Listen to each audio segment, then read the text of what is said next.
bengkel ataupun link-link yang telah ditetapkan untuk bengkel seterusnya. Okey. Baik, untuk makluman semua guru-guru, pergerakan untuk sesi bengkel hanya dibuat oleh penceramah sahaja. Jadi guru-guru yang lain kekal dalam kumpulan masing-masing. Okey, kecuali untuk kali pertama ini kumpulan durian dan juga kumpulan cempedak kena bergeraklah ikut linknya, tapi kita akan kekal dulu dalam link ini sehingga 9.30. Baik, cikgu-cikgu sekalian, pastikan setiap sesi pada hari ini interaktif kerana ada hadiah yang disediakan. Terima kasih kepada Kelab Guru dan staf atas sumbangan hadiah pada hari ini. Program kita adalah program kerjasama antara sekolah dan juga KGS pada pagi ini. Jadi akhir kata saya mengharapkan bengkel pada hari ini berjalan lancar. Hari ini merupakan hari yang sangat padat ya cikgu. Kita akan ada pelbagai ilmu, pelbagai aktiviti. So jadi kita harap proses hari ini dapat dijalankan dengan lancar dan dimudahkan untuk semua. Dan saya juga ingin memberikan peringatan sepanjang proses hari ini akan ada banyak Google Form yang akan diisi oleh cikgu. Jadi sebelum bengkel hari ini, semalam saya dah berkongsi satu pautan Google Form untuk diisi. Saya harap semua guru telah pun mengisi Google Form tersebut ya. Sebab malam tadi kita masih lagi belum menerima bilangan keseluruhan guru yang kita ada. Dan untuk hari ini juga kita akan ada beberapa Google Form yang perlu diisi oleh guru. Dan kita sebenarnya perlu banyak data cikgu. So jadi Google Form ini adalah sebahagian daripada data-data keperluan yang akan digunakan oleh pihak sekolah. Selain daripada data-data kehadiran. Dan di akhir bengkel ini nanti akan ada satu maklum balas yang juga mesti diisikan oleh semua guru melalui pautan Google Form yang akan dikongsikan. Jadi saya harap hari ini memberikan satu pengalaman kepada semua guru melalui bengkel kerja ini. Saya faham ada guru-guru yang telah mempunyai basic tentang perkara-perkara yang akan dikongsikan. Bantulah ahli kumpulan yang lain sebab kita telah meletakkan tuan-tuan dan puan mengikut bidang yang hampir sama supaya kita dapat melaksanakan perbengkelan ini dengan lebih efisien. Jadi have fun teachers. Hari ini kita ada fun learning. Saya harap kita dapat sesuatu yang bermakna pada pagi ini. Jadi saya kira itu dulu daripada saya. Sekian, wabillahi taufiq wa hidayah. Wassalamualaikum warahmatullahi wabarakatuh. Terima kasih. Terima kasih diucapkan kepada Puan Azia atas ucapan bermotivasi itu tadi. Seterusnya, sukacita dipersilakan Dr. Zalina Muhammad Tahir, SIP Plus PPD Bangsa Kudu untuk menyampaikan ucapan perasmian. Dengan segala hormatnya, dipersilakan. Terima kasih saudari pengacara majlis. Bismillahirrahmanirrahim. Assalamualaikum warahmatullahi wabarakatuh. Yang berusaha Puan Azia binti Amir, Pengetua SMK Seri Bintang Selatan, guru-guru penolong kanan, guru-guru kanan, ketua-ketua panitia, para pembentang kertas kajian dan inovasi, juga guru-guru yang bersama-sama dengan kita dan tidak ketinggalan kepada AKP yang juga terlibat dalam sesi pada hari ini. Bismillahirrahmanirrahim. Assalamualaikum warahmatullahi wabarakatuh dan salam sejahtera. Saya pertamanya nak ucapkan tahniah dan syabas kepada sekolah ya atas usaha yang sangat-sangat baik untuk mengadakan sesi pada hari ini. Tahniah dan syabas juga kepada Puan Pengetua kerana mengambil inisiatif ini untuk mengumpulkan semua warga pendidik dan AKP dari Sekolah Seri Bintang Selatan untuk melalui atau mengikuti satu sesi I would say hands on lah. Kita akan belajar, tuan-tuan dan puan-puan akan belajar tentang lebih kepada perkara-perkara digital untuk keperluan tuan-tuan dan puan-puan sendiri. Ya, walau bagaimanapun yang paling penting pada hari ini saya rasa kita akan melihat hasil daripada bimbingan pengetua dan juga guru-guru tertentu saya kira iaitu Dr. Chun Cheng Chuan dan juga Puan Raziah serta rakan-rakan akan membentangkan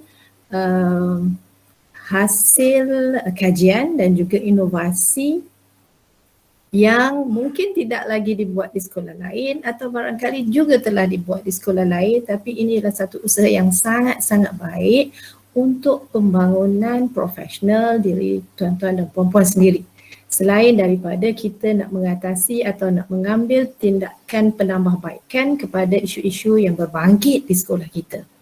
Jadi tuan-tuan dan puan-puan, saya sebenarnya kalau sebut je tentang melaksanakan kajian atau inovasi itu memang dekat dengan hati saya. Saya memang sangat-sangat suka kalau dalam kalangan pendidik mengambil inisiatif one step higher, one step ahead untuk bukan sahaja kita menjalankan tugas sebagai pendidik mengajar murid-murid kita dalam kelas. Tetapi pada hari ini kita tak bercakap lagi tentang begitu sahaja. Kalau kita hanya bercakap atau melakukan tugas-tugas seperti mengajar sahaja, itu kita kata BAU, business as usual. Tidak ada extraordinary pada diri tuan-tuan dan puan-puan kalau tidak ada sesuatu yang lain yang dibuat di peringkat kita dan juga peringkat sekolah lah untuk kepentingan ataupun kebaikan murid-murid kita. Kena ingat hasrat Kementerian Pendidikan melalui Pelan Pembangunan Pendidikan Malaysia, kita nak melahirkan warga pendidikan yang berkualiti. Berarti tuan-tuan dan puan-puan lah orangnya yang paling dekat di sekolah yang kita nak lahirkan supaya menjadi pendidik yang berkualiti. Kerana apa? Pendidik yang berkualiti inilah yang akan mampu melahirkan murid yang menjadi. Kita nak melihat murid kita lahir di luar nanti, keluar daripada sekolah atau graduate daripada sekolah menengah, mereka boleh ada nilai kebolehpasaran, mereka ada nilai kepribadian, mereka ada identiti yang dibawa, membawa keharuman nama diri sendiri, keluarga dan negara. Ya. Jadi titik mulanya tu datang dari kita lah sebagai guru. Tadi Puan Aziah kata hashtag sekolah ini ialah daripada guru kepada guru. Ia sama juga seperti kalau kita ingat mantan KPPM kita Datuk Dr. Amin Senin kata hari ini kita kena bersikap hashtag dia ialah guru bantu cikgu bantu cikgu. Sama lah tu tally dengan apa yang di hashtag sekolah inilah ya. Sebab kita nak bantu cikgu-cikgu kita. Kemahiran tidak ada kepada semua warga sekolah, warga pendidik. Tetapi sebahagian kecil yang mahir itu, yang pakar itu, pakar di sini bukan bererti cikgu ialah cikgu pakar atau guru pakar yang berjawatan itu. Tetapi kita ramai guru pakar yang sebenarnya ada kepakaran dan kelebihan yang boleh kita kongsikan bersama-sama rakan sejawat kita. Tak kiralah kita grade apa, tak kiralah kita tua, tak mau kata tua lah. Tak kira kita kata kita ni dah lama berkhidmat dalam pendidikan ataupun yang baru setahun jagung. Tetapi sebenarnya kolaboratif antara tuan-tuan dan puan-puan yang muda dengan yang dah lebih senior ini sangat-sangat penting kerana sebahagian ini ada kepakaran dalam bentuk contohnya ICT pada hari ini. Keperluan yang sangat mendesak. Yang lagi satu mempunyai pengalaman, pengetahuan, ilmu pedagoginya. Jadi kalau boleh dikolaboratkan adalah sangat baik.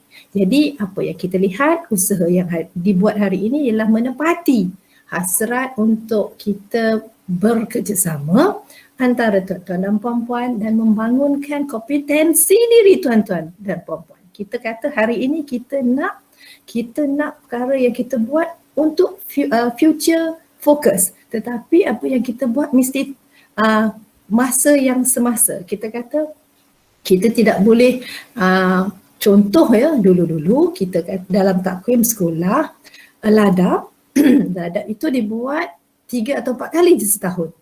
Tapi hari ini PLC tak boleh dibuat begitu. PLC kita boleh buat hari-hari atau setiap minggu atau setiap ketika yang kita rasa kita perlu adakan perkongsian dengan rakan sejawat kita, dalam bidang kita, dalam panitia kita, maka perkara itu perlu dibuat berterusan. Tuan-tuan dan puan-puan, tak ada dalam istilah kalau saya, PLC itu dah tak boleh nak masukkan dalam takwim sekolah lagi, kerana dia kena buat dan buat sentiasa ikut keperluan subjek you. If you need to do that, you have to do that. You tak boleh tunggulah minggu depan dulu. Sekarang ni masa tidak menunggu kita. Kita kena kejar dan kita kena bantu murid-murid kita, kerana tuan-tuan dan puan-puan lah orangnya, penggeraknya yang akan menghasilkan warga atau alumni SMK, SBS nanti yang menjadi, murid-muridnya menjadi di tangan tuan-tuan dan puan-puan. Kita fikir bukan untuk kita tetapi untuk generasi yang akan datang. Oleh itu, apabila saya difahamkan oleh Puan Azia yang akan ada pembentangan kajian dan inovasi, saya rasa teruja lah. Saya kata this is a very good starting point. Mungkin you all dah buat banyak tetapi tidak dikongsikan lagi dengan rakan-rakan. Jadi kalau hari ini kita tengok apa yang kita buat itu mesti ada, kalau orang sebut biasanya lah, mesti ada PDCA-nya lah. Kita dah plan, kita dah buat, kita cuba control, tengok atau check, dan kita akan buat tindakan seterusnya. And kalau kepada pentadbir dan rakan-rakan SLT di sekolah ini, mungkin tambah sikit lah, ada POLC-nya. We have to plan, organize, kita kena lead. You all hari ini diterajui ataupun diketuai oleh pengetua sendiri. Dan tentulah apa yang kita buat kita kena kontrol, tak boleh biasa begitu saja lakukan nanti dia ke laut. Kita kena mesti pastikan kita on track apabila kita buat sesuatu. And today saya rasa PLC, if you say PLC, kita kena buat begini di peringkat sekolah, and after that we are not doing untuk kita sahaja, bukan untuk professional learning community in our community, tetapi kita lepas tu kena bergerak lagi satu step, kita panggil professional learning network, where kita boleh melakukan kind of PLC tetapi melibatkan sekolah lain, dari negeri lain, dari negara lain. Perbincangan profesional itu boleh dibuat kerana dalam talian telah menjadi keperluan. Kita lakukan dalam talian ini perkara yang biasa yang kita dah 1.5 years kita dah lalui. Jadi kita dah tak anggap ini sebagai satu yang nak kena struggle lagi kan. Dulu kalau tahun lepas saya rasa memang nak melaksanakan pengajaran dan pembelajaran di rumah ini juga satu yang sangat seksa lah.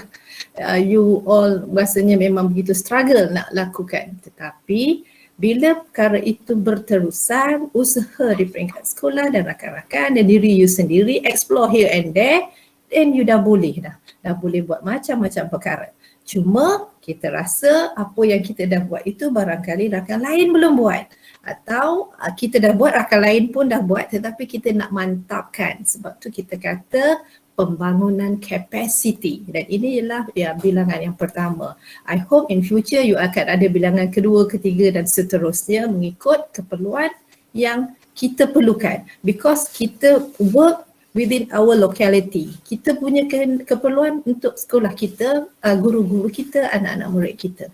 Jadi kepakaran yang sedia yang ada itu memang perlu kita gunakan. Kita mulakan dengan begitu. Later on mungkin kita rasa perlu ada yang lain, then kita boleh pergi ke peringkat yang lebih besar. Tapi saya sangat yakin warga pendidik SMK Sri Bintang Selatan ini ramai yang pakar, and saya tahu ada antaranya yang pernah juga berdiskusi dengan saya di luar daripada sesi begini, yang bersama-sama dengan saya dengan melibatkan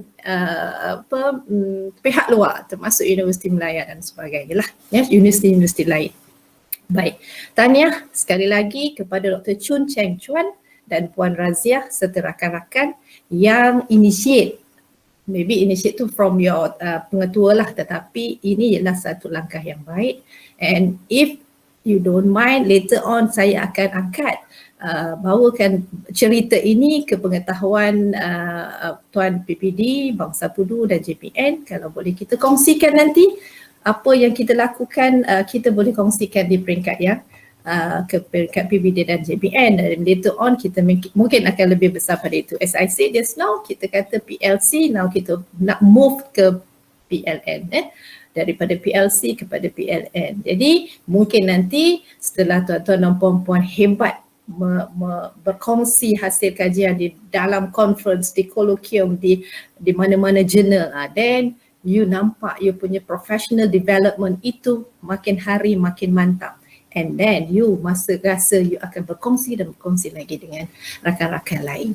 Syabas dan tahniah, saya rasa ini adalah usaha yang sangat-sangat baik yang dijalankan, dan saya teruja untuk melihat, mendengar apakah yang tuan-tuan dan puan-puan grup ini, kumpulan ini melakukan kajian tersebut. Dan mungkin kalau ada sesi next time Puan Azia, mungkin saya nak masuk mendengar dan saya nak bertanya. Kind of panel lah pula lepas tu, nak melihat apa yang you buat dan apa yang akan kita buat next step after kita dapat result dan discussionnya. Sekali lagi terima kasih banyak-banyak kerana mengundang saya bersama-sama dalam sesi perjumpaan dan perkongsian ilmu hari ini. Semoga majlis ini akan mendapat rahmat daripada ilahi dan keberkatan, dan saya juga doakan tuan-tuan dan puan-puan terus sihat, kerana dalam keadaan pada hari ini begitu uncertainty, tapi saya yakin tuan-tuan dan puan-puan akan terus menjaga kesihatan dan diri dan keluarga, sebab insya-Allah tak lama lagi sesi persekolahan nak buka, berada face to face, tuan-tuan kena berada di sekolah. Jadi insya-Allah kita akan terus sihat dan boleh membuat sedaya upaya sebaik mungkin mendidik anak didik kita dengan lebih baik.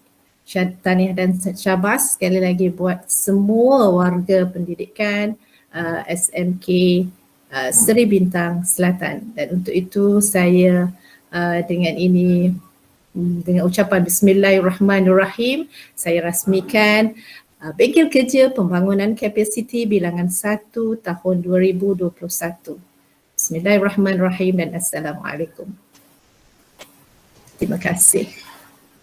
Sama-sama. Waalaikumsalam warahmatullahi wabarakatuh Dr. Zalina atas ucapan perasmian yang penuh bermakna itu tadi. Saya sangat bersetuju dengan kata-kata Dr. Zalina itu tadi, iaitu guru bantu guru. Yang seperti mana yang digariskan dalam objektif utama bengkel kita hari ini. Bagi memberkati dan juga bagi meneruskan majlis kita hari ini. Majlis dengan segala hormatnya, ADP Bengkel Kerja Pembangunan Kapasiti Guru hari ini menjemput Dr. Chun Chen Chuan bagi pembentangan penyelidikan yang bertajuk Motivasi, Sokongan Ibu Bapa dan Keinginan mengikuti sesi PDPR dalam kalangan murid sekolah menengah. Dipersilakan Dr. Chun. Saya mencelah dulu sebelum kita teruskan dengan pembentangan Dr. Chun, boleh tak kita on dulu kamera sekejap, guru-guru dan juga AKP, untuk kita buat satu, kita nak tangkap gambar satu sekejap sebelum kita teruskan dengan pembentangan Dr. Chun. Okay, sebab kita masih ada ni. Siapa yang bantu saya untuk snap gambar, ada ke? Kan pakat-pakat senyum semua, tak ada siapa screenshot gambar. Okey, Ija Okey, terima kasih.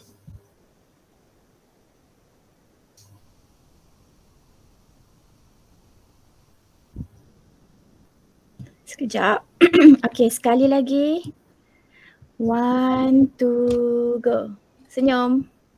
Another one time. 1, 2, go. Okey, terima kasih. Okey, terima kasih Ija. Kita teruskan Dr. Chun. Dr. Zalina dijemput juga selepas ini untuk dalam bengkel guru sekiranya ingin mengikutilah dan terima kasih banyak. Okey, kita teruskan Dr. Chun.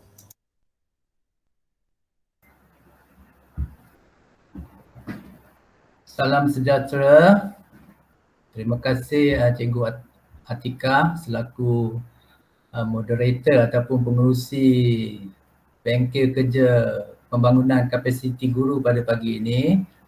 Yang saya hormati Yang Berusaha Dr. Zalina Ahmad Tahir, Pegawai SISC Plus PPW Bangsa Pudu.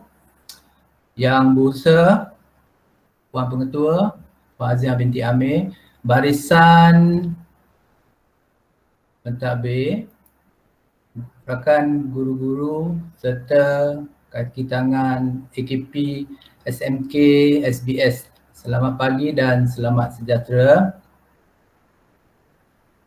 Okey, pada pagi ini izinkan saya untuk berkongsi penyelidikan yang telah dilaksanakan yang bertajuk motivasi, sokongan ibu bapa dan keinginan mengikuti sesi PDPR dalam kalangan murid sekolah menengah. Jadi kumpulan kajian melibatkan seperti yang berikut.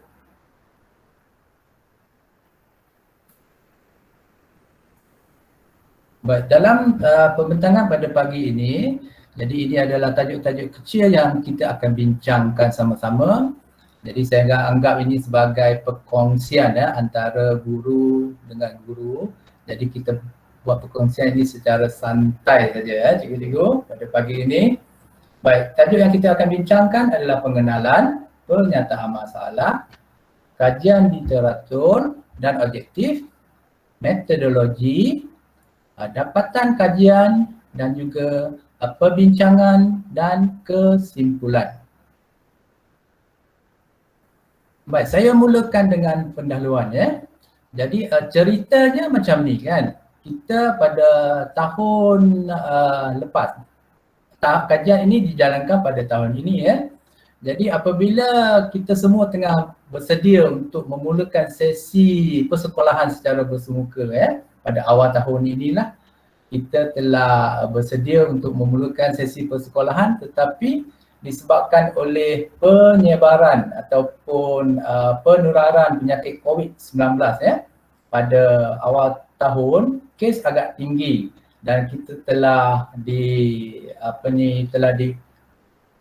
diumumkan sekali lagi perintah kawalan pergerakan ya. Jadi perintah kawalan pergerakan ni bermula pada tahun lepas tadi lah. Jadi dalam pendahuluan inilah yang telah ditulis ataupun yang telah dinyatakan dalam pendahuluan kajian ini. Jadi apabila kerajaan mengumumkan PKP, jadi KPM telah melaksanakan pengajaran dan pembelajaran di rumah, iaitu PDPR, dan juga KPM telah mengeluarkan manual pelaksanaan PDPR bagi menjadi panduan kepada semua guru-guru semasa melaksanakan PDPR. Jadi penyataan masalah. Jadi sepanjang tempoh pandemik COVID-19 ya, mengikut kajian oleh Goldsmith 2020 menyatakan bahawa pembelajaran terpaksa dijalankan secara dalam talian. Jadi kita dah tahu walau macam mana pun kita tak boleh mengadakan pembelajaran secara bersemuka. Jadi apabila sekolah tidak dibuka, jadi timbul idea daripada saya terfikir bagaimanakah kesediaan murid untuk mengikuti sesi pembelajaran walaupun sebelum ini kita dah memang melaksanakan PDPR dekat rumah ya. Jadi apakah masalah ataupun cabaran yang telah dihadapi oleh murid semasa mengikuti pembelajaran dalam talian? Lepas tu apakah tahap motivasi, sokongan ibu bapa terhadap murid-murid semasa mengikuti sesi pembelajaran dalam talian? Jadi inilah isu-isu yang ada dalam pemikiran saya. Jadi saya telah berjumpa dengan pihak pentadbir, Puan Pengetua untuk membincangkan perkara ini. Jadi Puan Pengetua mencadangkan apakah boleh tak kita melakukan sedikit kajian untuk mendapatkan data untuk menyokong isu ini. Okay, minta maaf. Okey, baik. Kita melihat kepada kajian literatur. Kajian literatur berdasarkan kajian-kajian lepas mengikut Renzi dan Ryan pada tahun 2000, motivasi merujuk kepada seseorang itu melakukan aktiviti yang disukai ataupun diminati. Jadi terdapat dua aspek motivasi di sini yang kita nak tinjau, itu motivasi ekstrinsik dan juga motivasi intrinsik. Motivasi intrinsik ini merujuk kepada apa yang kita suka, dan apabila seseorang itu suka melakukan perkara tersebut, dalam konteks ini contohnya pelajar kan, sekiranya pelajar mempunyai motivasi, jadi mereka akan meneruskan sesi PDPR. Dan mengikut Zulkifli Hamzah dan Razak tahun 2000 menyatakan bahawa pembelajaran dalam talian ini mempunyai berbagai isu. Contohnya seperti isu sambungan talian internet yang merupakan halangan yang utama. Jadi sekiranya kita tidak melaksanakan kajian untuk mendapatkan data terhadap murid-murid di SMK SBS, jadi kita tak ada maklumat tentang isu ataupun masalah yang dihadapi oleh murid-murid semasa mengikuti sesi PDPR.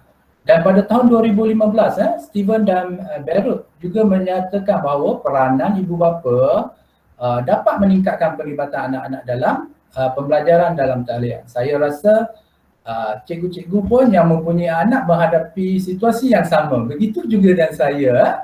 Jadi ibu bapa terpaksa yang pertama menyediakan kemudahan dari segi peranti ya. Jadi saya pun terpaksa membeli 2 buah komputer yang baru. Satu yang second hand, satu yang baru demi untuk membolehkan anak-anak kita meneruskan sesi PDPR ya.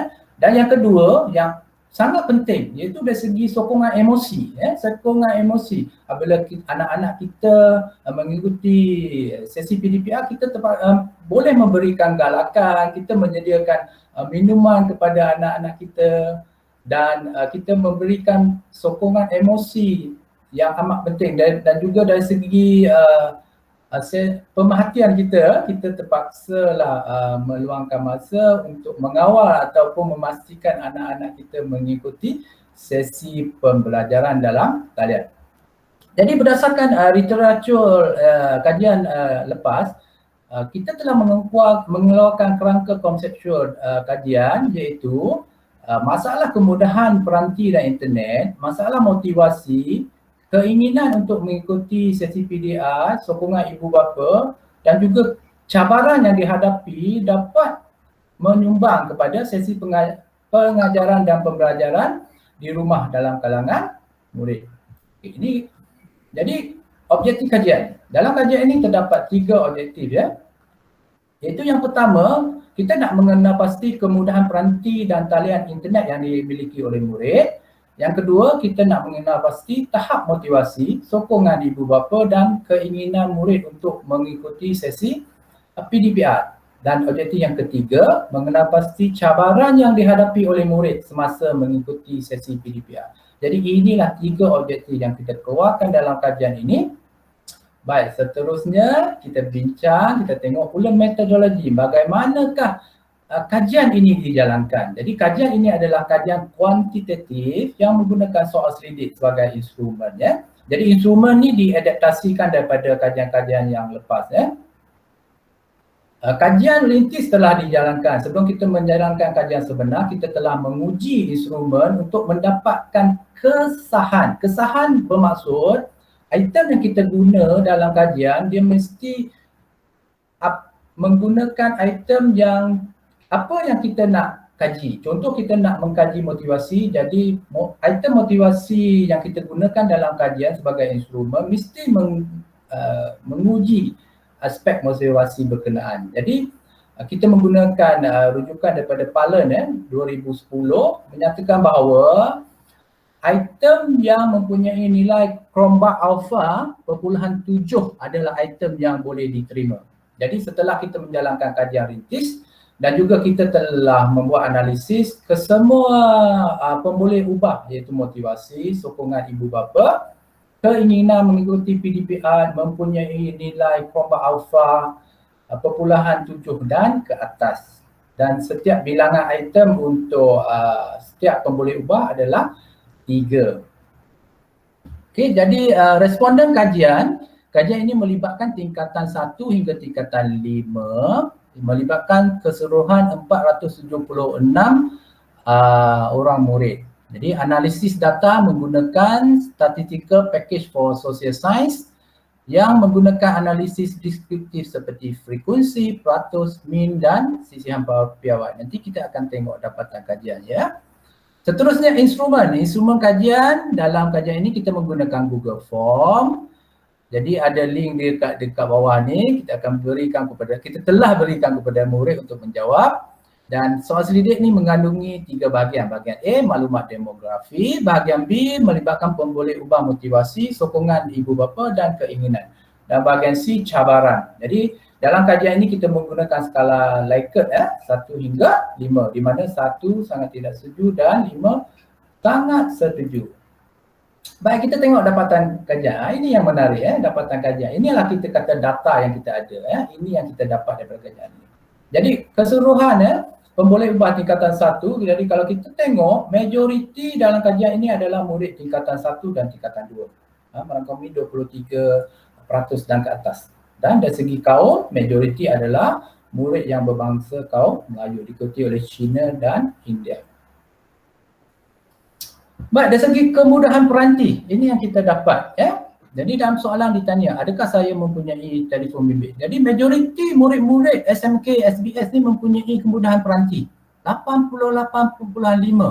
Tapi ada juga yang 11 orang ni yang tidak mempunyai peranti. Dari segi kemudahan komputer dan tablet, ada juga murid yang mempunyai kemudahan komputer secara sendiri 40.6%.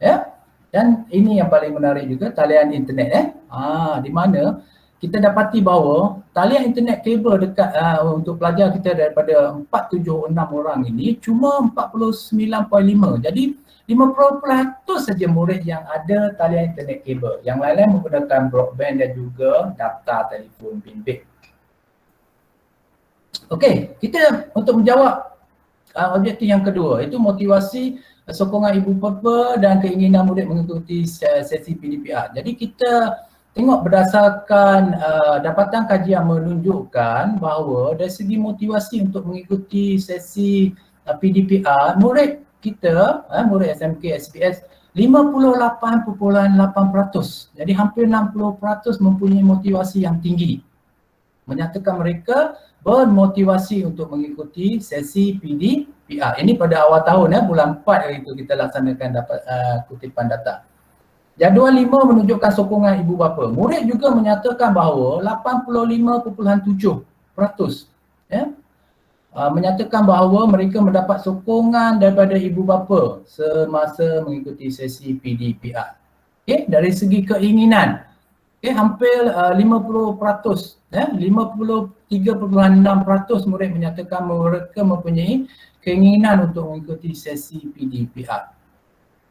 Seterusnya, ini tentang cabaran. Kita tengok dari segi 7 item ataupun 7 perkara yang kita uji, murid menyatakan bahawa sambungan talian internet. Ini isu yang seperti mana kita tahulah bahawa talian internet ni memang menjadi isu kepada murid.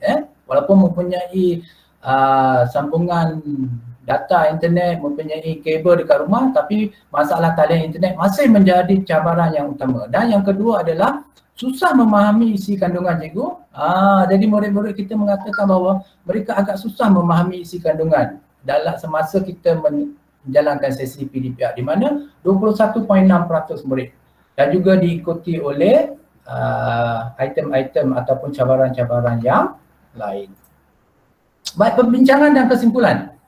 Jadi kita dapati objektif yang pertama, majoriti murid kita mempunyai kemudahan peranti telefon bimbit, komputer dan tablet. Jadi ibu bapa ini disebabkan oleh ibu bapa mereka berkemampuan, dan kita tengok tadi ibu bapa 85% memberikan sokongan.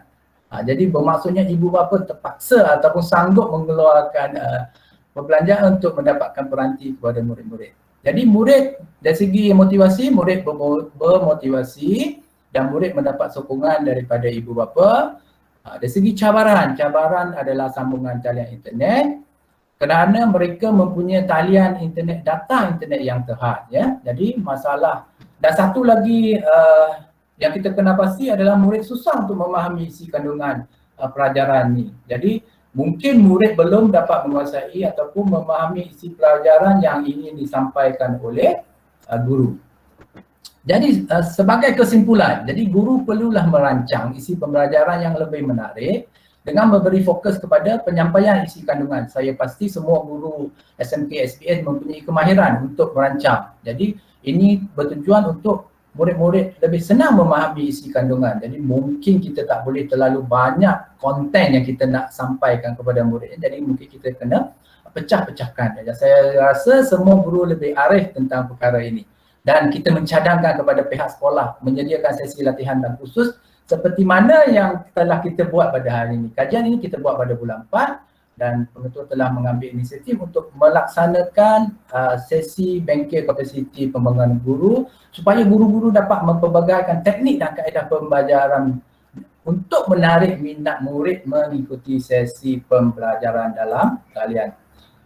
Baik, untuk makluman semua, kertas kerja ini telah diterima untuk dibentangkan dalam International Conference of STEM pada 2021 yang dianjurkan oleh Universiti Malaysia Terengganu dengan kerjasama Pusat STEM Negara pada 13 dan 14 September. Ini surat penerimaan penyelidikan dan juga telah diterima untuk dibentangkan dalam serai. Serai ini bukan tumbuhan ya, serai ini adalah singkatan kepada seminar antarabangsa. Seminar penyelidikan antarabangsa yang dianjurkan oleh IPG Kampus Datuk Razali Ismail pada 21 dan 22 September. Itu saja pembentangan saya pada pagi ini. Sekian, terima kasih.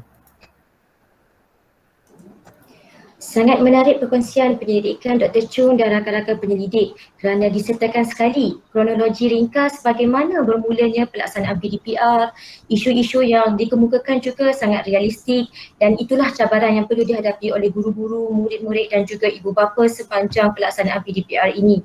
Dan salah satu kesimpulan hasil penyelidikan Dr. Chung dan rakan-rakan menegaskan di sini perkongsian kaedah PDPR yang lebih menarik untuk menarik minat murid bagi keperluan PDPR kita sebagaimana yang kita rancang hari ini iaitu bengkel kerja pembangunan kapasiti guru. Sekali lagi tahniah diucapkan kepada Dr. Chun dan barisan penyelidik atas perkongsian penyelidikan tersebut. Seterusnya dipersilakan pula Puan Razia binti Mokhtar untuk menyampaikan pembentangan inovasi bertajuk Portal E-Pembelajaran SMK Seri Bintang Selatan SMK SBS Gedung Ilmu Masa Kini. Dengan segala hormatnya dipersilakan. Okey, terima kasih Cikgu Hatika. Okey, pengacara majlis. Dengar ke? Dengar Dengar. Macam dalam kelas. Sebenarnya saya agak debar risau sebab saya nampak Dr. Chun dia dah menarik nafas lega, dia dah bersandar dekat kerusi dia, selesai dah dia punya bahagian. So sekarang masa saya pula. Saya agak risau sebab yang sebelum ini adalah sangat formal. Saya risau kalau saya punya pembentangan ni adalah bersifat macam santai. Okey, Assalamualaikum dan selamat pagi semuanya. Yang saya hormati pengetua kita yang kita sayangi Puan Azia binti Amir. Okey, yang berbahagia Dr. Zalina ya. Okey. Terima kasih sebab sudi hadir ke meeting LDP SMK Seri Bintang Selatan secara virtual ni. Okey, lagi rakan-rakan cikgu yang saya sangat rindui, dah lama tak jumpa semuanya. Okey, dan juga staff-staff ada juga hadir kat dalam LDP kali ni. Okey, saya akan cubalah membentangkan saya portal inovasi antara kerjasama antara sekolah dengan PIBG lah.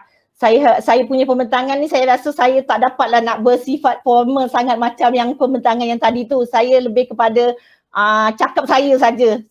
Jadi saya minta maaf lah kalau macam gitu Cuma saya nak apa yang saya sampaikan tu dapat je lah dengan cara saya sendiri. Okey, saya akan cuba sharekan saya punya slide.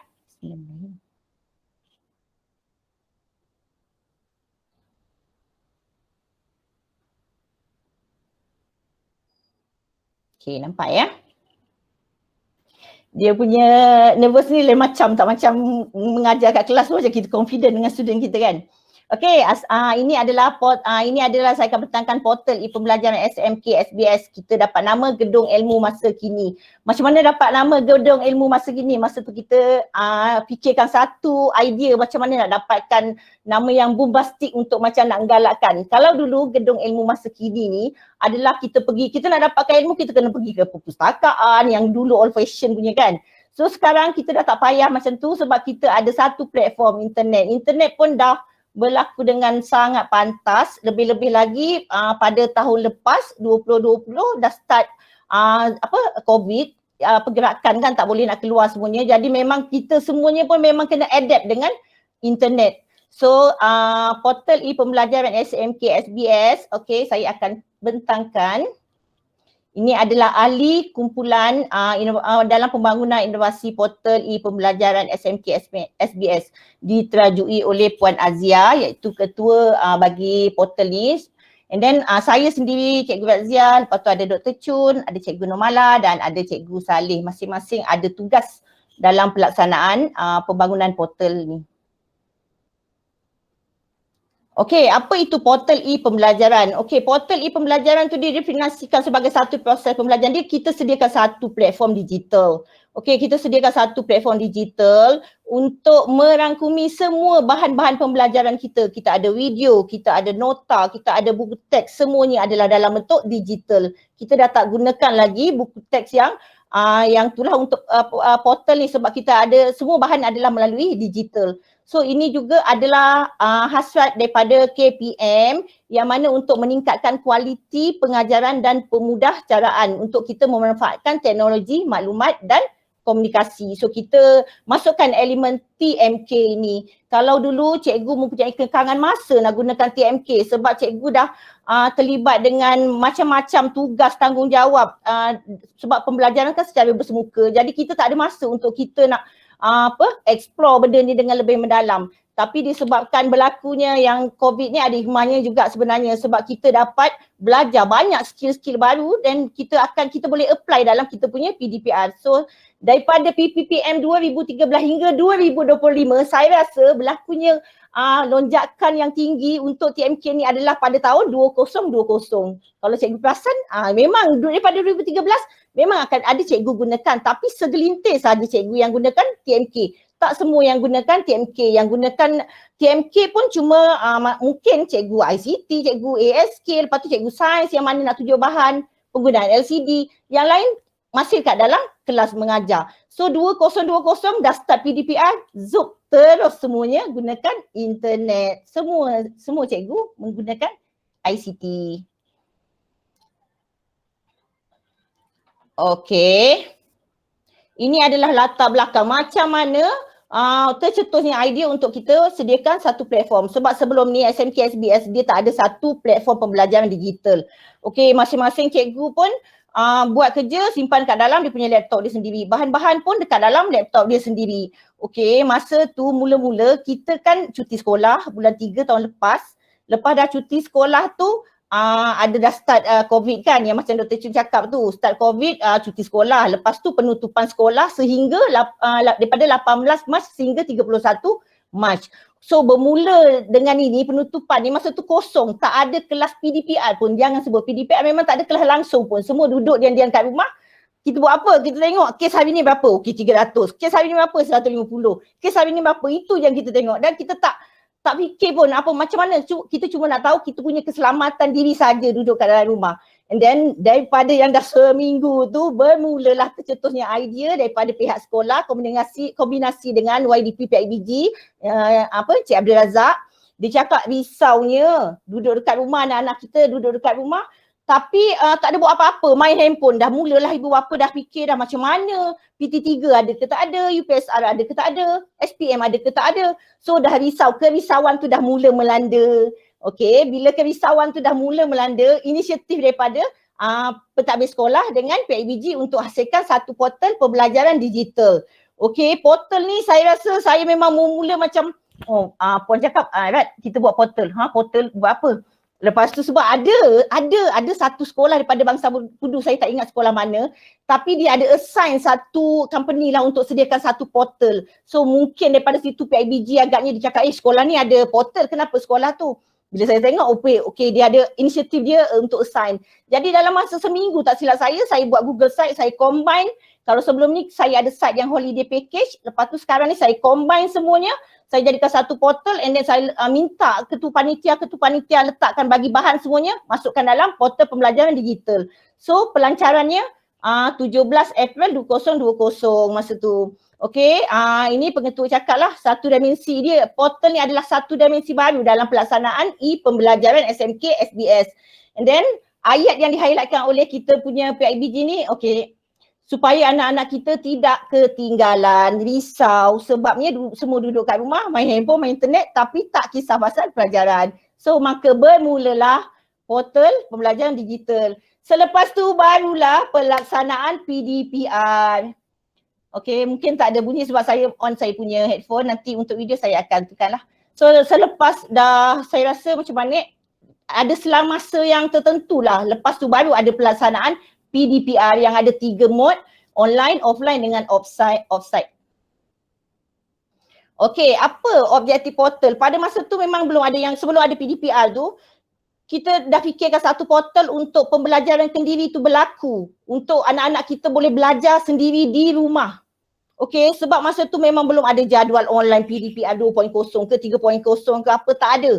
So untuk anak kita belajar sendiri di rumah, kena ada satu platform yang tersusun, yang bersepadu bagi memastikan dia akan terikut dengan silibus pembelajaran. Bukan dia macam mana motivasi sendiri tinggi, dia akan pergi ke Google cari sendiri semuanya. Mana motivasi rendah, dia tak akan takkan cari bahan semuanya. So ini objektif portal kita adalah persekitaran pembelajaran yang bermakna untuk pembelajaran digital lah.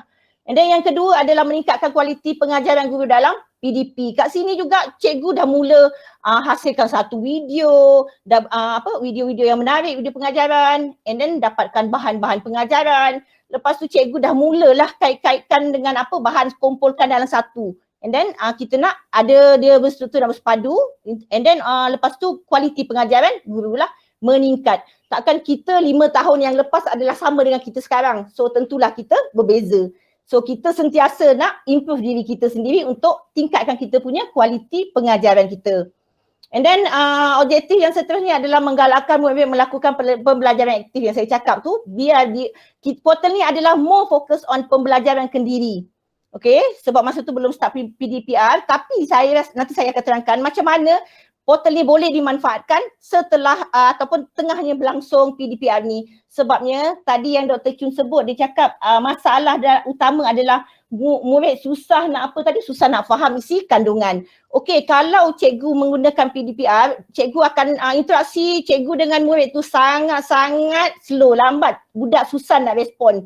Budak tanya faham, tapi faham apa tak tahu apa-apa. Kadang-kadang segan nak cakap, malu nak cakap. Jadi dengan adanya portal pembelajaran digital ni, kalau cikgu rekod cikgu punya pembelajaran, and then nanti murid kadang-kadang dia ambil masa tahu bila dia dekat dalam PDPR kita, dia belum bersedia untuk terima pengajaran. Tapi mungkin dia punya brain tu function dia adalah malam.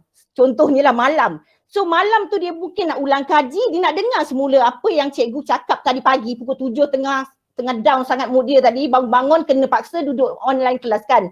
So malam baru dia akan dengar semula rekod pengajaran cikgu. So dekat situlah pembelajaran kendiri berlaku di rumah budak. And then seterusnya dia meningkatkan motivasi murid dalam sokongan dengan sokongan daripada unit bimbingan dan kaunseling. Okey, kita dapat bantuan daripada unit bimbingan dan kaunseling yang mana disediakan poster, tip pembelajaran, motivasi, sokongan mental, fizikal semuanya lah, sebab nak PDPR ni memerlukan motivasi yang tinggi cikgu. Kalau macam kalau pengajaran jarak jauh lah, ini sebab ini salah satu daripada saya punya research lah kan. Pengajaran jarak jauh kalau dulu yang nak sambung PJJ ni adalah orang dewasa. Orang dewasa yang nak meningkatkan dia punya kerjaya, nak dapat gaji tinggi, nak dapat pangkat. So dia dah tahu hala tuju dia, sebab tu dia bermotivasi tinggi. Tapi kita punya anak-anak ni semuanya ni, dia tak nampak lagi benda tu lagi jauh daripada dia, jauh daripada skop dia. Jadi macam mana kita nak munculkan dia sentiasa maintain motivasi, sebab Dr. Chun punya kajian pun ada sebut motivasi 58%. Itu memanglah tinggi, tapi kita nak dia lagi tinggi. Dan macam mana kita nak maintain motivasi itu tersebut. So kat sini juga ada sesi daripada bimbingan tips daripada counselling, and then ada contact number kalau ada masalah ke apa, murid dia boleh pergi menjurus kepada unit bimbingan dan kaunseling.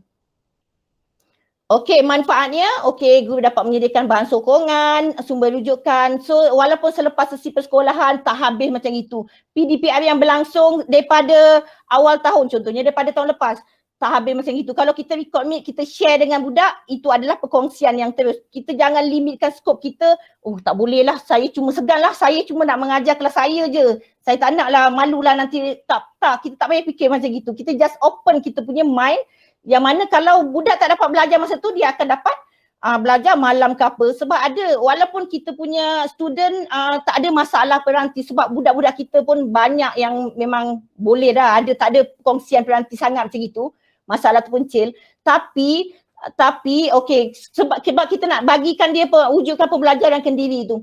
Ada setengah sekolah yang kesian lagi walau di luar bandar kan, dia macam gunakan POS semuanya, drive through module ke apa ke.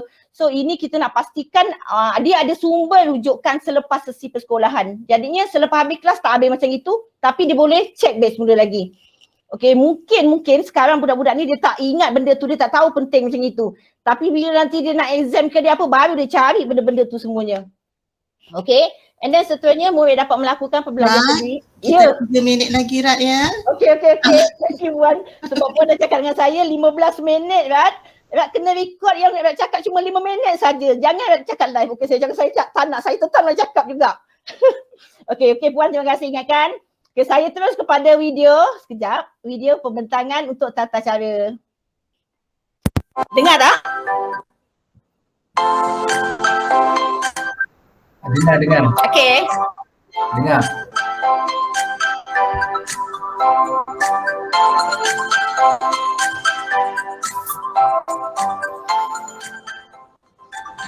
Hai semua, saya Cikgu Salih Osman.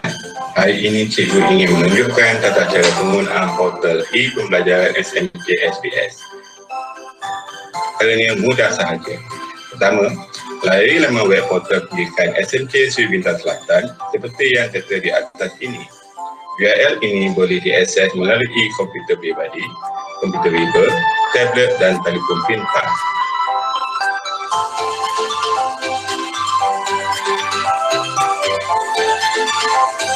Kira menu e-pembelajaran, menu rakaman video baru, menu bimbingan dan kaunseling, menu tip pembelajaran, bahan holiday package, gambar collage PDPR, media sosial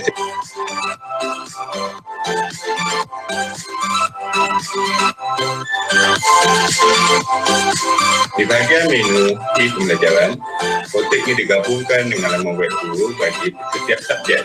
Di sini, murid boleh mendapatkan bahan pelajaran seperti modul, latihan dan info terkini mengenai subjek yang dipilih.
Di bahagian menu rakaman video PDPR, koleksi bahan rakaman Meet, Zoom, YouTube dan Didik TV Guru disusun mengikut panitia mata pelajaran.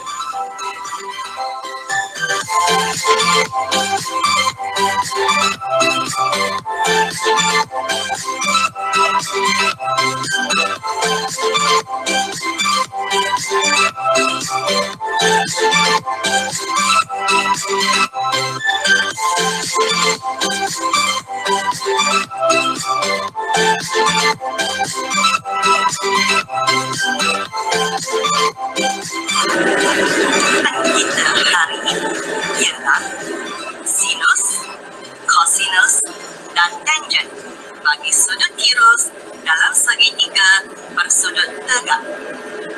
Sila rujuk jadual yang dipaparkan.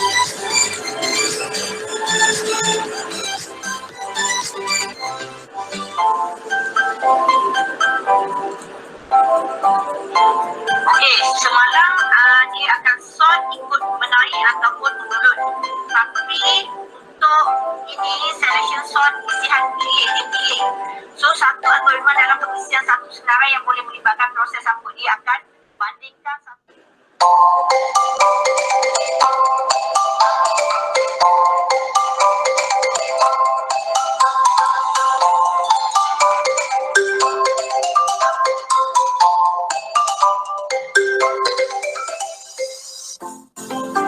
Penuh bimbingan dan konseling adalah perkongsian tip belajar dengan kesan, motivasi dan pengurusan master secara bersistematik untuk panduan murid di SMK SBS. Baiklah, itu sahaja. Selamat jumpa.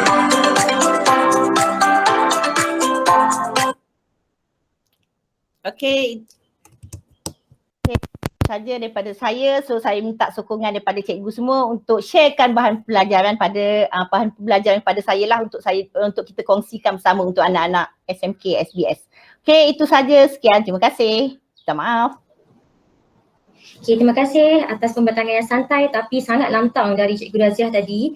Yang pasti objektif inovasi ini untuk mewujudkan pembelajaran kendiri yang lebih aktif dan mudah diakses oleh murid. Tahniah Puan Raziah dan juga para inovasi yang membina portal e-pembelajaran ini. Okay, bengkel ADP kita hari ini berhenti rehat seketika sehingga 9.40 ya Puan? Okay, selama 10 minit. Guru-guru diingatkan untuk masuk ke bengkel kerja mengikut kumpulan masing-masing selepas rehat satu ini seperti yang telah dikongsikan di Telegram SBS rasmi. Sekian daripada saya. Terima kasih. Okey, untuk manggis kekal di talian ini, hanya kumpulan gurian dan cempedak saja yang akan bergerak ke break room masing-masing mengikut link yang diberikan. So kita jumpa dalam break room nantilah dan penceramah akan bergerak ikut bilik. Okey, terima kasih semua.